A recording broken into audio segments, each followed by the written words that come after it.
করছেন সবাই? আমাকে দেখছেন? আমি ঘুরে বেড়াচ্ছি।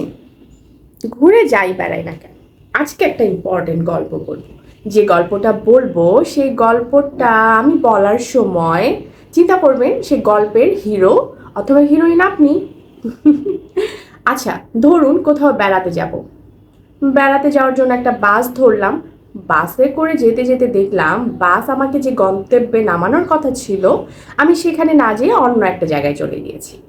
তারপর নামলাম, ভালো কথা, নেমে দেখি খুব ক্ষুধার্ত অনুভব হচ্ছে। ব্যাগ খুলতেই দেখি একটা পয়সাও নেই, কিচ্ছু নেই, সব কিছু রাস্তায় চুরি হয়ে গিয়েছে। কি একটা অবস্থা! হাঁটতে হাঁটতে দেখি কিছু গুন্ডা পান্ডা আমার পিছু নিয়েছে। দৌড়াচ্ছি দৌড়াচ্ছি দৌড়াচ্ছি, দৌড়াতে দৌড়াতে এমন একটা জায়গায় যে পৌঁছলাম কিছুই চিনতে পারছি না, অন্ধকার, রাত হয়ে গিয়েছে। কি একটা অবস্থা বলেন তো!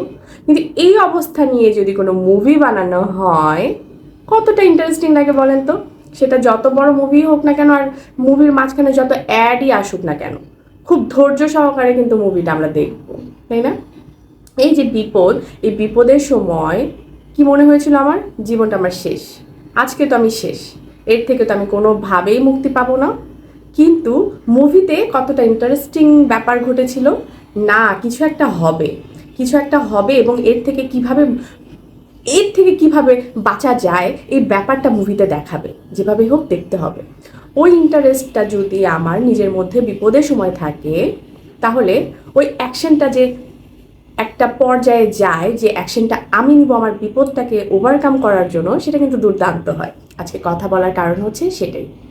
রিয়েল অথবা রিল, রিয়েল অথবা রিল, এই দুইটার মধ্যে আমি রিল থেকে যে মজাটা নিচ্ছি, রিয়েল জীবনটা থেকে কিন্তু সে মজাটা আমি পাচ্ছি না। যদি ওই রিলের মজাটা আমি রিয়েল জীবনে আনতে পারি, এবং যাই ঘটুক না কেন আমার জীবনে খুব মজা নিয়ে যদি সেই যুদ্ধটা আমি পার করতে পারি, খুব ইন্টারেস্টিং ব্যাপার কিন্তু ঘটে।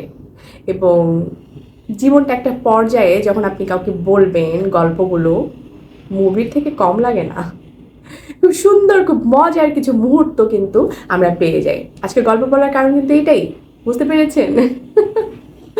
ভালো থাকবেন সবাই, যে অবস্থায় থাকুন না কেন এনজয় করেন জীবনটাকে। আল্লাহ হাফেজ।